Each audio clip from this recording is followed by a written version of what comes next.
Assalamualaikum warahmatullahi wabarakatuh. Sebelumnya perkenalkan, nama saya Putri Henida dari Prodi S1 Kebidanan semester 1. Di sini saya akan menyampaikan rangkuman materi anatomi fisiologi dari Dr. Natalina dan Dr. Hamonangan.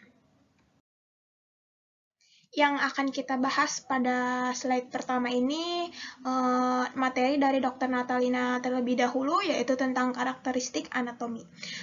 Tingkat organisasi dalam tubuh manusia itu meliputi, yang pertama ada tingkat kimia atau molekul, yang kedua ada tingkat seluler, yang ketiga ada tingkat jaringan organ, dan yang keempat ada tingkat organ. Lalu di sini ada sistem organ adalah tubuh manusia. Meliputi yang pertama sistem integumen. Gambarnya tertera di layar. Lalu yang kedua sistem skeletal. Yang ketiga ada sistem muskular. Yang keempat ada sistem persyarafan. Yang kelima ada sistem endokrin. Yang keenam ada sistem kardiovaskular. Yang ketujuh ada sistem limfatik. Yang kedelapan ada sistem pernapasan. Yang kesembilan ada sistem pencernaan. Yang kesepuluh ada sistem perkemihan. Yang 11 ada sistem reproduksi pria. Dan yang ke-12 ada sistem reproduksi wanita.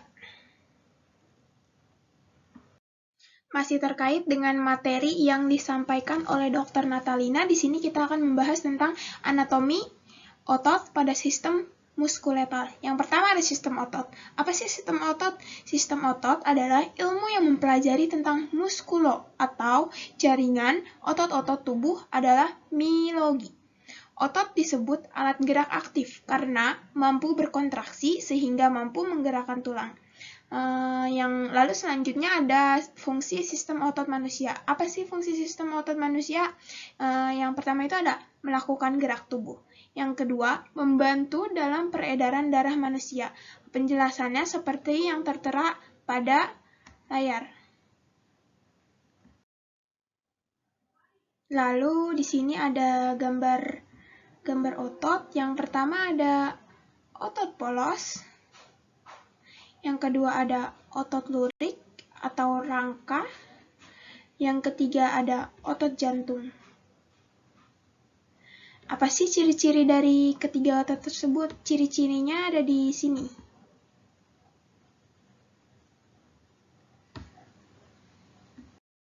Masih terkait dengan materi yang disampaikan oleh Dr. Natalina, yang mungkin kali ini subtemanya berbeda, yaitu anatomi rangka pada sistem muskuloskeletal.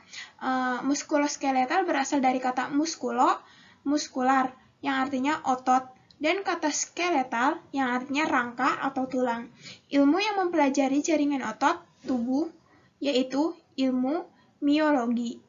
Ilmu yang mempelajari tulang kerangka manusia yaitu ilmu osteologi. Lalu di sini ada fungsi dari sistem skeletal atau rangka adalah yang pertama ada memberi bentuk pada tubuh. Yang kedua ada melindungi organ atau jaringan vital yang ada di dalamnya. Yang keempat ada menjaga berat badan. Yang keempat ada tempat melekatnya otot. Yang kelima ada membantu pergerakan. Yang keenam ada pembuatan sel darah. Yang ketujuh ada menyimpan mineral terutama kalsium dan fosfat. Yang kedelapan ada tempat menyimpan energi. Lalu masih pada materi yang disampaikan oleh Dr. Natalina, di sini ada sistem kardiovaskuler. Sistem kardiovaskuler merupakan suatu sistem organ untuk memindahkan zat, nutrien seperti asam amino dan elektrolit, hormon, sel darah, dan lain-lain dari dan menuju sel-sel tubuh manusia. Yang pertama dari sistem kardiovaskuler itu ada jantung. Jantung adalah pompa berotot di dalam dada yang bekerja terus-menerus tanpa henti memompa darah ke seluruh tubuh. Apa sih fungsi jantung? Fungsi jantung ada pompa ganda agar terjadi aliran darah pembuluh darah yang disebabkan adanya pergantian antara kontraksi atau sistolik dan relaksasi atau diastolik. Lalu di sini ada letak jantung. Letak jantung yang pertama itu di dalam perikardium di rongga mediastinum dalam rongga torak. Yang kedua ada tepat di belakang tulang dada. Yang ketiga ada kurang lebih 2/3 bagian terletak di sebelah kiri dari garis tengah. Yang keempat itu ada jantung berada di antara kedua paru-paru. Lalu ada struktur jantung. Struktur jantung, dinding jantung terdiri dari 3 lapisan berbeda. Antara lain ada perikardium, yang kedua ada miokardium, yang ketiga ada endokardium. Seperti pada gambar berikut ini. Masih terkait dengan yang dibahas oleh Dr. Natalina, tapi di sini subtemanya tentang sistem pernapasan. Sistem pernapasan, apa sih sistem pernapasan? Yaitu suatu mekanisme pertukaran gas oksigen O2 yang dibutuhkan tubuh untuk metabolisme sel dengan karbon dioksida atau CO2 yang dihasilkan dari metabolisme. Sistem respirasi terdiri dari 2 bagian. Yang pertama itu ada saluran nafas bagian atas, yang kedua ada saluran nafas bagian bawah atau paru. Lalu apa saja organ pernapasan? Organ pernapasan ada 6, di antaranya ada hidung, faring, laring, trakea, bronkus, dan paru-paru. Contoh gambarnya adalah yang saya bulatkan. Natalina, di sini saya akan membahas tentang sistem pencernaan. Yang pertama, makanan masuk ke dalam mulut.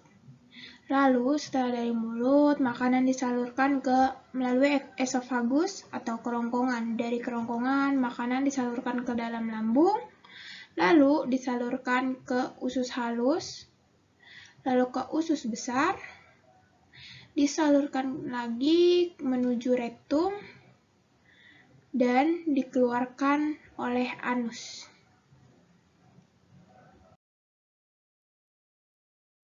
Lalu di sini masih terkait dengan pembahasan yang dibahas oleh Dr. Natalina dengan subtema yaitu sistem panca indera 1. Yang pertama itu ada indera penglihatan atau mata.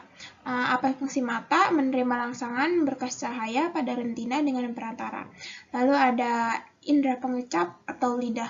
Apa fungsi indera pengecap? Ada alat berbicara, membantu menelan, mengatur letak makanan saat dikunyah. Lalu ada indera peraba atau kulit. Apa sih fungsi kulit? Yang pertama ada proteksi, kedua sensasi, yang ketiga homeostasis dan keseimbangan cairan, lalu produk vitamin D, pengaturan suhu tubuh, dan komunikasi. Lalu di sini ada indera pendengaran atau telinga. Indera pendengaran adalah bagian dari organ sensorik khusus yang mampu mendeteksi berbagai stimulus bunyi. Lalu ada indera penciuman hidung. Hidung adalah indera yang kita gunakan untuk mengenali lingkungan sekitar atau sesuatu dari aroma yang dihasilkan. Dalam hidung kita terdapat banyak sel kemoreseptor. Lalu kita beralih ke pembahasan yang dibahas oleh Dr. Hamonangan Simatupang. Yang pertama itu ada sistem reproduksi wanita. Sistem reproduksi wanita meliputi terus, ureter sebelah kiri, oviduk sebelah kiri,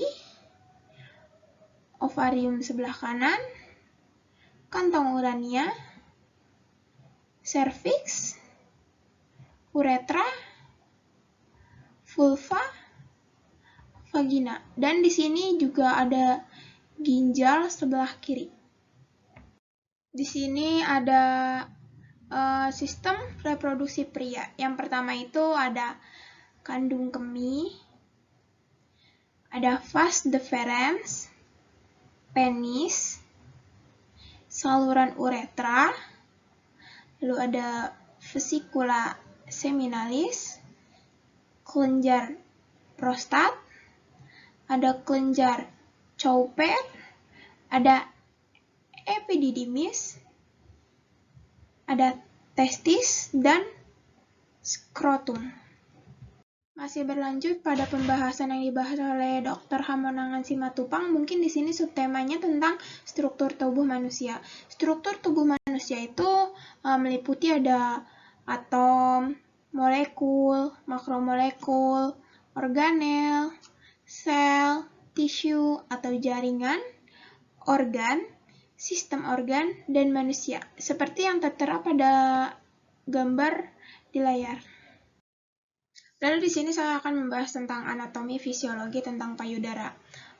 Di sini sudah saya sertakan gambar bagian-bagian dari payudara, terus ada mungkin di sini ada bagian dari puting, areola, dan payudara. Terus di sini juga ada bagian-bagian yang penting di dalam payudara. Di sini juga ada, tinggal dibaca dan dipahami gambar-gambarnya. Mungkin cukup sekian pembahasan dari saya, kurang lebihnya mohon dimaafkan apabila materi-materi yang saya sampaikan agak kurang jelas. Wassalamualaikum warahmatullahi wabarakatuh.